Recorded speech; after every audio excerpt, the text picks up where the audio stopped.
Whether you are in your first year, second year or third year of college, watch this video till the end। और अगर तुम fourth year के student हो और तुम्हारे college में एक दो कंपनी आ चुकी है तो तुम्हें शायद सारा प्रोसेस पता चल गया होगा। उसके अलावा भी बहुत सारी चीजें जो आपको इस वीडियो को देखने के बाद पता चलेगा, तो इस वीडियो को पूरी तरह से देखना। और बाकी लोग जो क्यूरियस है इस बात को लेके कि आखिर कॉलेज में जॉब कैसे लगती है, कैसे कंपनी आती है और कैसे सारा प्रोसेस होता है, कौन कौन सा स्टेज होता है, हर चीज आपको इस वीडियो में एकदम डिटेल में मिल जाएगी। आपके कॉलेज के फाइनल ईयर के स्टार्टिंग से ही कंपनी रिक्रूटमेंट प्रोग्राम के लिए आपके कॉलेज में आना स्टार्ट कर देती है और फिर स्टूडेंट्स को इन 5 फेज से गुजरना पड़ता है, जिसके बाद उनके हाथ में एक ऑफर आती है। Resume shortlisting, pre placement talk, offline या online assessment, in some case group discussion and then technical interview and in the last HR round interview। अब सारी कंपनी इसी स्टेप को फॉलो करती है ऐसा नहीं है, लेकिन इससे ज्यादा स्टेप्स आपके पास नहीं होंगे। इस वीडियो में ऊपर के 4 टॉपिक को मैं काफी डिटेल में डिस्कस कर रहा हूँ और बाकी के 2 जो टॉपिक है उसको मैं आने वाले 2 वीडियो में एक्सप्लेन करूंगा। सो स्टार्ट करते हैं with stage number 1। Basically college में रहते हुए हम 2 तरीके से जॉब के लिए अप्लाई करते हैं, एक ऑन कैंपस और एक ऑफ कैंपस। अगर कोई कंपनी ऑन कैंपस आ रही है देन इस स्टेज में रिजेक्ट होने का चांस बहुत कम होता है, और अगर कोई कंपनी डिपार्टमेंट स्पेसिफिक आ रही है तो चांस और भी कम हो जाता है। सारे एप्लीकेंट इस स्टेज को पार कर देते हैं। सुन के अच्छा लगा ना, लेकिन हमेशा ऐसा नहीं होता है। कंपनी एलिजिबिलिटी क्राइटेरिया रखती है, और क्यों रखता है एलिजिबिलिटी क्राइटेरिया? क्योंकि आपका कॉलेज उसको लिमिटेड टाइम देता है कि आपको 2 दिन के अंदर अपना ड्राइव कंप्लीट करना है, और उनके पास भी उतना टाइम नहीं होता है कि वो सारे के सारे बच्चों का एक साथ इंटरव्यू ले सके। तो जितने भी स्टेज है उन सभी में आपको अच्छा परफॉर्म करना पड़ेगा। एक भी जगह अगर आप फेल हुए तो आप उस कंपनी के लिए एलिजिबल नहीं रहोगे आगे के। अब जरा बात कर लेते हैं कि एलिजिबिलिटी क्राइटेरिया में क्या क्या रखती है कंपनी आपके सामने। 10th 12th का मार्क्स या परसेंटेज कुछ ऐसे फिक्स कर देगी, 70% होना चाहिए, 60% होना चाहिए। तुम्हारा CGPA वो फिक्स कर सकते हैं कि मुझे 7.5 से ऊपर वाले लोग ही चाहिए। दे कैन डिमांड की ईयर लैग वाले स्टूडेंट्स अप्लाई ना करें। और चौथी चीज वो ये डिमांड कर सकते हैं कि आपके पास कोई एक्टिव बैकलॉग नहीं होना चाहिए। और कुछ कंपनी ऐसी भी होती है जो बोलती है कि आपके पास कभी भी कोई बैकलॉग नहीं लगा होना चाहिए। So if you clear all this then you are welcome for OA, online assessment round. Online assessment में 2 राउंड होते हैं, पहला एप्टीट्यूड राउंड, दूसरा टेक्निकल राउंड। एप्टीट्यूड राउंड में आपसे पूछा जाएगा वर्बल एबिलिटी, क्वांट और रीजनिंग। वहीं अगर आप एक कोर डिपार्टमेंट से आते हो तो आपके कोर सब्जेक्ट होगा टेक्निकल राउंड में, और अगर आप टेक्निकल डिपार्टमेंट से आते हो जहां पे कोडिंग वगैरह होता है तो वहां पे टेक्निकल राउंड में आपसे कोडिंग के कुछ क्वेश्चंस पूछे जाएंगे। और अगर ऑफलाइन असेसमेंट होगा तो आपके कॉलेज में कंपनी आएंगी, पहले PPT राउंड देगी, उसके बाद आपको टेस्ट देने का मौका देगी। PPT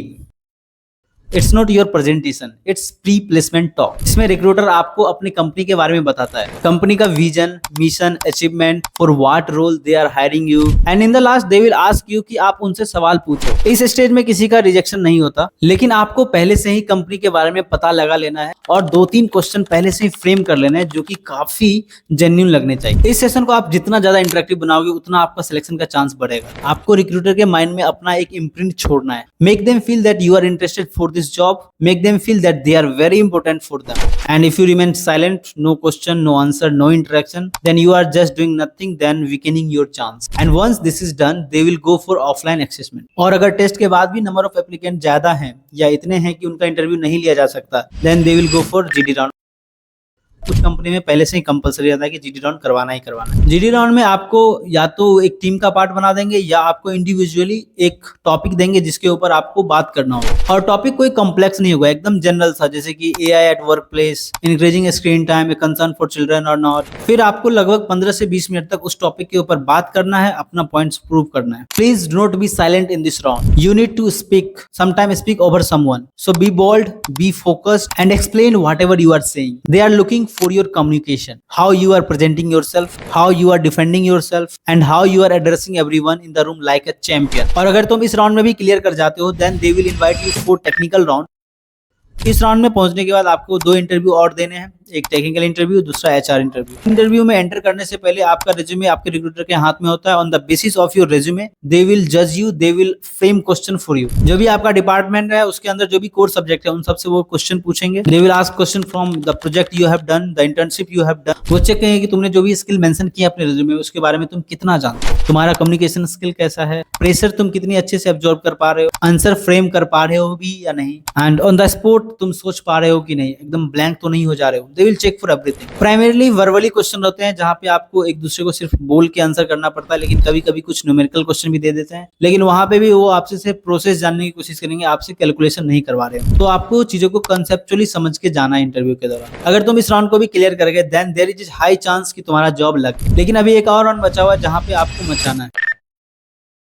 अगर आपका कम्युनिकेशन स्किल सही है देन आपको ये राउंड काफी आसान लगेगा, क्योंकि सिर्फ कंपनी बदलती है, क्वेश्चन वैसा ही रहता है। Tell me about yourself, why should we hire you, अपने आप को 5 साल बाद कहाँ देखना चाहते हो, किस पोजीशन पे देखना चाहते हो, हमारे साथ रहोगे या नहीं रहोगे, जॉब रिलोकेशन से कोई प्रॉब्लम तो नहीं है, night shift, day shift, type से आपसे अनऑफिशियली कंसेंट ले रहे हो। आपका फैमिली बैकग्राउंड क्या है ये भी जानने की कोशिश करते हैं। और कुछ लोग होते हैं जो आपको थोड़ा सा परेशान करेंगे, बोल देंगे कि ओके 10 यूज बताओ अपने पेंसिल का, या कुछ इमेजिनरी सिचुएशन दे देंगे और बोलेंगे कि अगर तुम इस जगह पे होते तो तुम क्या करते। आपको इन सारे सवालों का जवाब कॉन्फिडेंटली देना है, पहले से ही प्रैक्टिस कर लो। लेकिन मान लो अगर कुछ ऐसा पूछ दे इंटरव्यू के दौरान जो आपको नहीं आता है, देन काइंडली एक्सेप्ट इट। बोलो कि मेरे दिमाग से अभी निकल गया, मैं अभी सोच नहीं पा रहा हूँ। बट ये चीज तुम टेक्निकल राउंड में करना, एचआर राउंड में नहीं करना, क्योंकि एचआर राउंड में वो कुछ ऐसा पूछेंगे नहीं जो तुम्हें शायद नहीं आ रहा। जैसे मान लो अगर उन्होंने पूछा कि तुम अपने आप को 5 साल बाद कहाँ देखना चाहते हो, और तुम बोले कि सर मैं भूल गया, मेरे दिमाग से निकल गया, अभी याद नहीं आ रहा है, तो ऐसा नहीं चलेगा ना बाबू। दोनों राउंड के अपने अपने स्कोर होते हैं, and they will see the finalist, they will see are you fulfilling their needs, are you the most promisable candidate in the room. और उसके बाद सारे स्टूडेंट्स का एक लिस्ट बनता है जहां उसका नाम और उसका जो भी स्कोर रहता है वो लिखा होता है। As per their vacancy they select, okay I need 5 students out of them. तो टॉप के जो भी 5 लोग हैं उनको सेलेक्ट कर लिया, और तब जाके आपके हाथ में आती है एक ऑफर,